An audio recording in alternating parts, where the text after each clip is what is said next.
નમસ્કાર દોસ્તો, જય હિન્દ અને સ્વાગત છે લક ઇન્સ્પાયર ગુજરાતના આ ડિજિટલ યુટ્યુબ પ્લેટફોર્મ પર. હું ધવલ મારું આપ સૌ મારા મિત્રોનું હાર્દિક સ્વાગત કરું છું. દોસ્તો, આની પહેલાના એક વિડીયોની અંદર તમને આપણે માહિતી આપી હતી કે ભારત સરકાર એ ધીમે ધીમે હવે પાકિસ્તાન તરફ યુદ્ધની તૈયારી કરી રહ્યું છે અને આ યુદ્ધની તૈયારીના ભાગરૂપે પંજાબની આ અંતર્ગત આવનારું એક ફિરોઝપુર કેન્ટોનમેન્ટ એરિયા છે, સરહદથી ખૂબ નજીક છે. એ કેન્ટોનમેન્ટ એરિયા જેને આખું એ વિસ્તારને બ્લેકઆઉટ પ્રેક્ટિસ કરવામાં આવ્યું છે, એટલે કે બ્લેકઆઉટ મોક ડ્રીલ છે એ પ્રેક્ટિસ કરવામાં આવી છે. એટલે આવી રીતે જોઈએ તો ધીમે ધીમે ધીમે ભારત હવે એ યુદ્ધ તરફ આગળ વધી રહ્યું છે એમ કહી શકાય. તો એવામાં ગઈકાલે એક અપડેટ એવી આવી કે ભારત સરકાર જે છે એ હવે આગળ વધી રહ્યું છે, જેની અંદર તમામ રાજ્યો છે એને સૂચના આપી દેવામાં આવી છે કે ગવર્મેન્ટ ઓફ ઇન્ડિયા છે એમણે સૂચનાઓ આપી છે કે ભાઈ આ પ્રકારે યુદ્ધની પરિસ્થિતિઓ ધારો કે આવે છે તો એ પરિસ્થિતિ ઉપર નાગરિકોને તૈયાર રાખવા માટે 7 મેના રોજ એક સિવિલ ડિફેન્સ મોક ડ્રીલ જે છે એ કરવામાં આવશે. એટલે કે હવે ભારતના નાગરિકોને કાલ સવારે એર સ્ટ્રાઇક થાય છે. પાકિસ્તાન જનરલી તો જ્યારે યુદ્ધ કરીએ અને એમાંય આપણે એને અલગ અલગ ફ્રન્ટ ઉપરથી લડીએ તો પાકિસ્તાન ચોક્કસથી છે એ આનો જવાબ એ આપશે. અને ત્યારે આપણા દેશની અંદર કોઈ પણ જગ્યાએ નાગરિકો છે, સામાન્ય નાગરિકોની જાન અને માલની ખુમારી એ ન થાય એટલા માટે ભારત પોતાના નાગરિકોને હવે યુદ્ધ માટે તૈયાર કરી રહ્યું છે. હવે એક માઇન્ડલી સેટ જે છે એ કરે છે કે હવે આવનારા સમયમાં કંઈક થશે તો આપણે એનું પહેલાથી જે છે શિક્ષણ આપણને મળેલું હોય, આપણે મેન્ટલી એટલે પ્રિપેર હોઈએ. તો 7 મેના રોજ ગવર્મેન્ટ ઓફ ઇન્ડિયા એટલે કે એ હોમ મિનિસ્ટ્રી, જેના મિનિસ્ટર છે અમિતભાઈ શાહ, અને એમના દ્વારા એક એડવાઇઝરી છે જાહેર કરવામાં આવી કે દેશના અંદર 244 એવા જે જગ્યાઓ છે, 244 જિલ્લાઓ છે અને આ 244 જિલ્લાઓમાં ઘણા બધા જગ્યાઓ આવી ગઈ. બરાબર, આ 244 જિલ્લાઓનું ના અંતર્ગત આવી સિવિલ ડિફેન્સ મોક ડ્રીલ એ પ્રેક્ટિસ કરવામાં આવશે, એ કરાવવામાં આવશે. તો હવે સમજીએ ભાઈ આમાં તો આખા દેશના અલગ અલગ 244 જિલ્લાઓ છે. તો શું આપણા ગુજરાતના કયા કયા જિલ્લાઓ છે, શું આપણે ગુજરાતના 34 જિલ્લાઓ છે એની ઉપર આવી મોક ડ્રીલ જે છે પ્રેક્ટિસ કરવાની છે.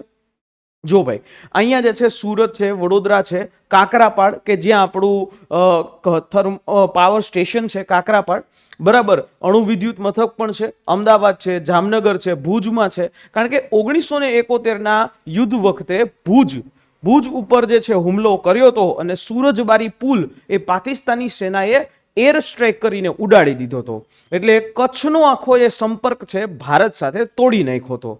તો ત્યારે આ પ્રકારે ભુજ પણ એ આ લિસ્ટની અંદર છે. ભુજની અંદર પણ આ મોક ડ્રીલની પ્રેક્ટિસ છે એ થવાની છે. ભાવનગર થશે, કંડલાની અંદર થશે, બરાબર, નલિયાની અંદર થશે, અંકલેશ્વરમાં થશે, ઓખામાં થશે, વાડીનારમાં થશે, ભરૂચમાં થશે, ડાંગમાં થશે, કચ્છમાં થશે, મહેસાણા, નર્મદા અને નવસારી. આટલા એવા જિલ્લાઓ છે કે જ્યાં આ પ્રકારે જે સિવિલ ડિફેન્સ મોક ડ્રીલ છે એ થશે. તો હવે સૌથી પહેલો મુદ્દો એ ઉઠે કે સિવિલ ડિફેન્સ મોક ડ્રીલ એટલે શું? સિવિલ ડિફેન્સ મોક ડ્રીલ કે જેનો મતલબ થાય કે કોઈ એવી યુદ્ધની પરિસ્થિતિ આવે ત્યારે ભારત એટલે કે નાગરિકોને તૈયાર કરવામાં આવે કે કયા સમયે એને શેલ્ટરમાં જવાનું, છુપાવવાનું છે, કઈ જગ્યાએ છુપાવવાનું છે, કેટલી વસ્તુઓને ઢાંકવાની છે, કઈ વસ્તુઓની બાબતનું ધ્યાન રાખવાનું છે, શું કરવાનું છે, શું નથી કરવાનું, આ સમગ્ર બાબત એની જાણકારી સામાન્ય નાગરિકોને આપવામાં આવે, જેથી મહત્તમ એવું નુકસાન છે એ જે થવાનું હોય એ આપણે ઓછું કરી શકીએ અને ભારતના જે લોકો છે, નાગરિકો છે, સામાન્ય જનો છે, એને આપણે એનું જાન એ બચાવી શકીએ. આ આખો સિવિલ ડિફેન્સની મોક ડ્રીલનો મેઇન હેતુ છે.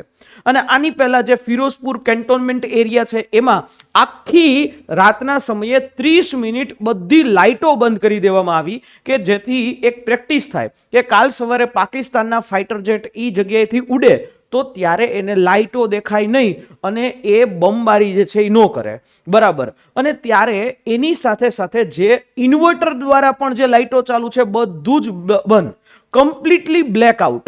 એટલે કે એક પણ પ્રકારની લાઇટ ચાલુ હોવી જોઈએ નહીં, વાહનોની પણ લાઇટ જે છે ચાલુ હોવી જોઈએ નહીં. જો આવી બધી લાઇટો ચાલુ હોય તો પ્લેનો છે જે ફાઇટર જેટ પાકિસ્તાનથી કદાચ આવે તો એને સીધી ખબર પડે અને એ જગ્યાએ બોમ્બબારી જે છે કરે, જેથી નુકસાન એ થાય. તો આ જોકે થશે જ નહીં, પરંતુ તેમ છતાં કે માની લ્યો કે ખરાબમાં ખરાબ પરિસ્થિતિ આવી તો આવું થઈ શકે. તમે જોયું હશે કે ઇઝરાયલ અને ગાઝાના જે વોરની અંદર, ઇઝરાયલ અને હમાસના વોરની અંદર જે રોકેટો જે છે છોડવામાં આવ્યા હતા ઇઝરાયલ ઉપર, તો ત્યારે જે રીતે સાયરન વાગે છે અને એના પછી લોકો છે એ અંદર જતા રહે છે, શેલ્ટર હોમમાં જતા રહે છે. અને આ પ્રકારથી જે છે લોકો ત્યારે ત્યાં ટ્રેન્ડ છે, ત્યાં એને શીખવવામાં આવ્યું છે. ભારતની અંદર આવી પરિસ્થિતિ આની પહેલા 1971 વખતે થઈ હતી અને ત્યારે એ સમયે લોકોને શીખડાવવામાં આવ્યું હતું. તો આવી રીતે જે છે આ ફરી પાછું છે એ શીખડાવવામાં આવે છે. એ સીધું એવું એ નિર્દેશ તમને લોકોને કરે છે કે ભારત આવનારા સમયમાં યુદ્ધ તરફ જઈ રહ્યું છે. હજી આગળ આપણે વાત કરીએ, પણ યુદ્ધ જે છે એ થશે તો એ ચોક્કસથી થશે. પણ આ યુદ્ધ સીધું પાકિસ્તાન સાથે હોઈ શકે પણ ખરી અને ન પણ હોઈ શકે, અથવા તો ભારત છે સીધું પીઓકે લઈને આવે તો જ્યારે એ પીઓકે ઉપર કાર્યવાહી કરતું હોય તો બેક એન્ડથી પાકિસ્તાન છે એ ભારતની જે ગુજરાત, રાજસ્થાન આ સીમાની સાથે જે છે એ યુદ્ધ કરવાનું કામ કરે, એ સીમાની અંદર ઘૂસવાનું કામ કરે. તો ભારત છે એ 3 લેવલ ઉપરથી અત્યારે તૈયારી કરી રહ્યું છે. અને તમને ખ્યાલ જ હશે કે થોડા સમય પહેલા, 2 દિવસ પહેલા આપણા જે રક્ષા મંત્રી છે રાજનાથસિંહ, રક્ષા મંત્રીએ પબ્લિક મીટિંગની અંદર એક એવું સ્ટેટમેન્ટ આપ્યું કે ભાઈ જે પબ્લિક ઈચ્છે છે, જે દેશની જનતા ઈચ્છે છે એ જ પ્રકારેથી એ કામ થશે. તમે ચિંતા ન કરો, મોદી સાહેબના નેતૃત્વની અંતર્ગત તમે જે ઈચ્છો છો તમને ખબર જ છે કે એ થશે એટલે થશે જ, બરાબર છે. એટલે દેશના નાગરિકોને આશ્વાસન પણ આપ્યું. પણ આ જે વસ્તુ હતી કે આ પ્રકારની વસ્તુ જ્યારે ભારત અને પાકિસ્તાનનું 1971નું યુદ્ધ થયું હતું એ સમયે થઈ હતી. તો આનાથી એક મુદ્દો ક્લિયર થાય કે ભારત છે હવે આગળ વધી રહ્યું છે. તો તમારા મગજમાં એવું પણ પ્રશ્ન થતો હશે કે સર પાકિસ્તાને શું એના દેશની અંદર આવી મોક ડ્રીલો કરી હશે? ચોક્કસથી કરી છે. પાકિસ્તાને પીઓકેના અંતર્ગત આ પ્રકારની મોક ડ્રીલ 4 દિવસ પહેલા કરી છે. બાળકો, મહિલાઓ અને ત્યાંના પુરુષો એ બધાને આ કાલ સવારે ઇન્ડિયા જો આક્રમણ કરે તો શું કરવું અને કેવી રીતે કરવું એ સમગ્ર બાબતની માહિતી ઓલરેડી આપી દીધી છે. ત્યારે ભારતે પણ આ સ્ટેપ ઉપાડી અને ભારતના લોકોની જીવ બચાવવાની વાત કરી છે. હા, એક વસ્તુ જરૂરી છે કે ભારતના લોકોની અંદર દેશ પ્રત્યેની ભાવના ખૂબ મોટી છે. ભારતના લોકોને જો એમ કહેવામાં આવે કે દરેક ઘરમાંથી 2 લોકો યુદ્ધ કરવા માટે જોઈએ છે તો 2 નહીં 4 લોકો આવે, બરાબર. કારણ કે ભારત દેશ જે છે એ દેશનો સેન્ટિમેન્ટ જે છે એ બધી જ ભાવનાથી ઉપર છે. જ્ઞાતિ અને જાતિના ભેદભાવથી પણ ઉપર આપણે સૌ લોકો ભારતીયો છીએ. અને એ ભારતીય એકતા જે છે ને એ જ્યારે આવા હુમલાઓ થાય છે ત્યારે વિપક્ષને પણ ભારત સરકાર એ એક કરે છે, બધા એક થઈ જાય છે આવા પ્રકારના હુમલાઓની બાબતમાં. પણ આવી મોક ડ્રીલની અંદર એ થશે શું એની અંદરની આપણે વાત કરી લઈએ. 5 વસ્તુ થશે. સૌથી પહેલા એક એરબોર્ન સાયરન, એટલે કે એક હવાઈ હુમલો જે છે એ થઈ શકે એના માટેનું એક સાયરન આવે. 10-15 મિનિટ પહેલા તમે આવું સાયરન યુક્રેન વોર વખતે ન્યૂઝ ચેનલોમાં સાંભળ્યું હશે. એવી જ રીતે આ હવાઈ હુમલો થશે તો એની એક આખી સાયરન વાગે. સાયરન વાગશે એટલે તરત જ જે છે આપણે નાગરિકોએ પોતાને જે ટ્રેનિંગ આપવામાં આવી છે, બરાબર, સુરક્ષા માટેની, કે ફટાફટ જઈ અને કોઈ જગ્યાએ જતું રહેવાનું, એની ટ્રેનિંગ જે છે એ આપવામાં આવી હોય ત્યારે એ કરવાનું. અને આ જ્યારે પણ મોક ડ્રીલ થાય ત્યારે કમ્પ્લીટલી બ્લેકઆઉટ થઈ જશે. એટલે કે આ 244 જિલ્લાઓની અંદર જ્યારે પણ આ મોક ડ્રીલ 30 મિનિટ થશે તમામ લાઇટો બંધ કરી દેવામાં આવશે, બરાબર. અને ત્યાર પછી આની સાથે સાથે જે આપણા કારખાનાઓ છે, મોટા મોટા જે ઐતિહાસિક સ્થળો છે અથવા તો ઇન્ડસ્ટ્રીયલ એરિયા છે અને બહુ મોટી એવી રિફાઇનરીઓ છે, આ બધાને કવરઅપ કરવામાં આવશે કે જેથી કરીને એના ઉપર કોઈ કાર્યવાહી ન કરી શકે, કોઈ બોમ્બમારો ન કરી શકે, એવી રીતે ટ્રેન કરવામાં આવશે. જ્યારે 1971માં ભારત પાકિસ્તાનનું યુદ્ધ ચાલુ હતું ત્યારે તાજમહેલને પણ ગ્રીન કલરના, લીલા કલરના કપડાથી ઢાંકવામાં આવ્યો હતો.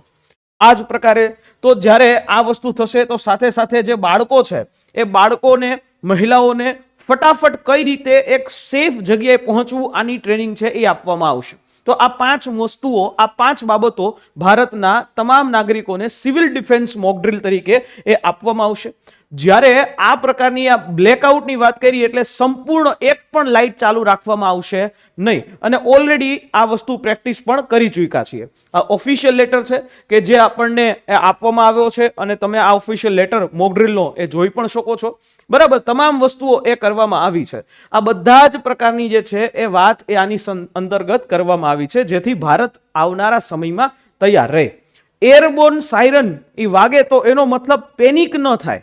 લોકો, આ મોક ડ્રીલનો મુખ્ય ઉદ્દેશ્ય જ એ છે કે તમે લોકો પેનિકમાં ન આવો, ગભરાવો નહીં, અને ગભરાટની અંદર કોઈ એવો ખોટો ડિસિઝન ન લ્યો, કારણ કે 140 કરોડની જનતા છે અને 140 કરોડની જનતા માટે આ કરવું એ શક્ય છે અને જેથી ઓછી ખુમારી થાય.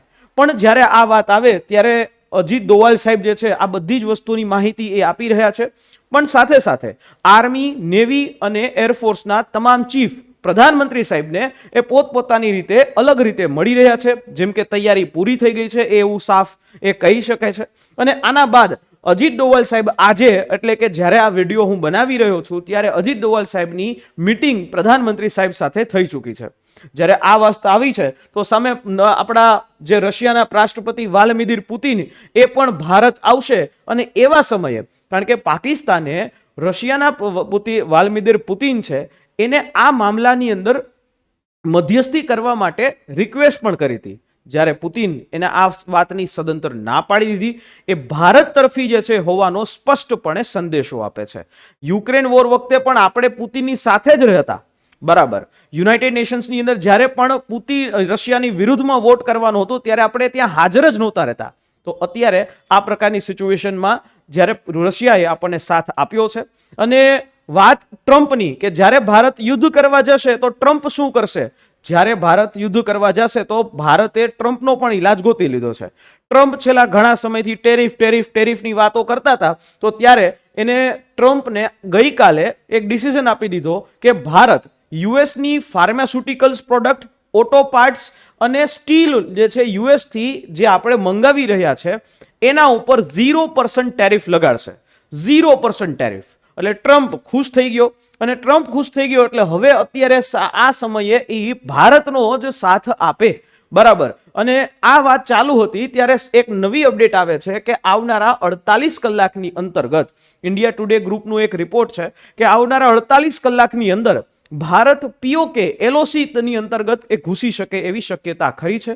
અજીત ડોવાલ સાહેબ મળી ચૂક્યા છે, અને અજીત ડોવાલ સાહેબ વારંવાર છેલ્લા 2 દિવસની અંદર વારંવાર મીટિંગ છે અજીત ડોવાલ સાહેબ પ્રધાનમંત્રી સાહેબ સાથે એ કરી રહ્યા છે. અને આની સાથે સાથે ગઈકાલે રાહુલ ગાંધી સાહેબ જે છે એ લીડર ઓફ ધી ઓપોઝિશન, લોકસભાના વિરોધ પક્ષના નેતા, એની પણ બેઠક પ્રધાનમંત્રી સાહેબ સાથે થઈ. અને એ બેઠકની અંદર સાચું કારણ તો બહાર અત્યારે તો ન આવી શકે. લોકોનું એવું કહેવું છે, ઘણા સૂત્રોનું એવું કહેવું છે કે ભાઈ એ CBIના ડાયરેક્ટર રાખવા માટે ચીફ જસ્ટિસ ઓફ ઇન્ડિયા, પ્રધાનમંત્રીને લીડર ઓફ ધ ઓપોઝિશન છે મળ્યા હતા. પણ આની અંદર આ વખતે તમામ માહિતી છે વિરોધ પક્ષની સાથે રાખી અને આગળ જે છે એ વધી રહ્યા છે, બરાબર. પણ આની સાથે સાથે ભારતે બીજી પણ વસ્તુ કરી. હું શું કામ કહું છું કે ભારત હવે તૈયાર છે, કારણ કે આ ખુદ જે પાકિસ્તાનના ટ્વિટર એકાઉન્ટ દ્વારા, જે DGPR કહેવાય છે, પાકિસ્તાનની નેવી છે, એના દ્વારા એક ટ્વીટ પણ કરવામાં આવે છે કે 4 અને 5 તારીખે જે ભારતનું જે નેવી એરક્રાફ્ટ છે P-81 એ પાકિસ્તાનની એર સ્પેસની અંદર જઈ અને ત્યાં જઈને જાસૂસી કરીને આવ્યું છે. આ એ વિમાન છે એ પાકિસ્તાનના એર સ્પેસમાં ઘૂસીને, હવે વિચારો, પાકિસ્તાનની એર સ્પેસમાં ઘૂસી અને જાસૂસી કરીને આવી ગયા અને પછી પાકિસ્તાન એ કહે છે એટેક તો કઈ કર્યો નહીં હોય, એને ખબર જ નથી પડી કે ભારતે ત્યાં શું છે, શું વસ્તુ છે, બધી જાસૂસી કરી લીધી.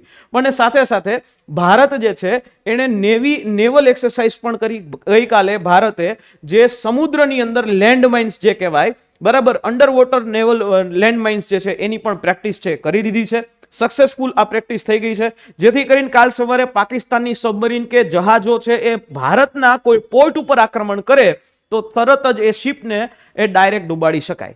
તો આ રીતે થઈ શકે છે. અને અત્યારે જ્યારે આ વિડીયો હું બનાવી રહ્યો છું ત્યારે 5 મિનિટ પહેલા જ અપડેટ આવ્યું, કારણ કે ચિનાબ નદી ઉપર આપણે બગલીહાર ડેમ બંધ કર્યો એનું અપડેટ તમને અમે આપ્યું હતું. પણ આની સાથે સાથે આ જે ડેમ, જે બગલીહાર ડેમ અને જે ચિનાબ નદી, અને એ જ ચિનાબ નદીનો આ બગલીહાર ડેમને ફરી પાછો ઓપન કરી દેવામાં આવે છે, ખોલી નાખવામાં આવે છે. એટલે આનાથી થયું એવું, મેં તમને જેમ કીધું કે પાણીને રોકો, જવા દો, રોકો, પાણીને જવા દો. આ રીતે કરીને પાકિસ્તાને કોઈ પ્રકારની માહિતી કે ભાઈ અમે પાણી છોડીએ છીએ એવી આપવાની થઈ નહીં. અને જેનાથી પાકિસ્તાનની અંદર જે સિયાલકોટનો જે આખો એરિયા છે, બરાબર, સિયાલકોટનો જે એરિયા એ અત્યારે પાકિસ્તાનનો પૂરની અંદર આવી ગયો. એટલે પાકિસ્તાનની અંદર આ જગ્યાએ પૂર આવ્યું એટલે એની ખેતી જે છે એ બરબાદ થઈ ગઈ. સાથે સાથે આ નદી ઉપર જેટલા કોઈ પુલ વિસ્તારો હોય તો એ બરબાદ થઈ ગયા. નદીને રોક્યું અને પછી એકી સાથે જવા દીધું. આ પ્રકારની રણનીતિ જે છે પાકિસ્તાનને નબળા પાડવાની ભારતની છે. પણ હવે જોવાનું એ રહ્યું કે આ વસ્તુની અંદર થશે શું. પણ આ બધી જ વસ્તુ ચાલુ છે ત્યારે લુફ્થાન્સા એરલાઇન્સ, એર ફ્રાન્સ અને બીજી કેટલીક એરલાઇન્સે પાકિસ્તાનનો એર સ્પેસનો ઉપયોગ કરવાનું ટાળી દીધું છે. એટલા માટે કે કાલ સવારે ભારત અને પાકિસ્તાનના યુદ્ધ વખતે જે કમર્શિયલ વિમાનને મિસાઇલ ટાર્ગેટ ન થઈ શકે એટલા માટે આ લુફ્થાન્સા એરલાઇન્સ બહુ રેપ્યુટેડ, બહુ વેલ નોન જે છે એ એરલાઇન છે, ખૂબ પ્રચલિત એવી એરલાઇન છે. અને એર ફ્રાન્સ, આ બંને જે એરલાઇન્સો છે એણે પાકિસ્તાન એર સ્પેસનો ઉપયોગ કરવાની ના પાડી દીધી છે. અને આવનારા સમયની અંદર બીજી બધી એરલાઇન્સો પણ પાકિસ્તાનના એર સ્પેસનો ઉપયોગ કરશે નહીં. તો આ હતા આ મહત્વના એક અપડેટ. પણ તમને શું લાગે છે, શું આ મોક ડ્રિલ એ યુદ્ધનો સંકેત હોઈ શકે છે? ચોક્કસથી તમારો અભિપ્રાય છે કોમેન્ટ બોક્સમાં આપજો. મળીશું નેક્સ્ટ એવા કોઈ વિડીયોની સાથે. અને તમે મને ટ્વિટર ઉપર ફોલો કરી શકો છો અને અમારી યુટ્યુબ ચેનલને સબસ્ક્રાઇબ કરી શકો છો. આ જ પ્રકારની અપડેટ, એ તમામ અપડેટ તમારા સુધી અમે સરળ ભાષામાં એ લઈ આવતા રહીશું.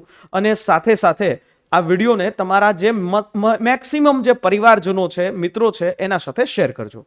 જય હિન્દ, જય ભારત.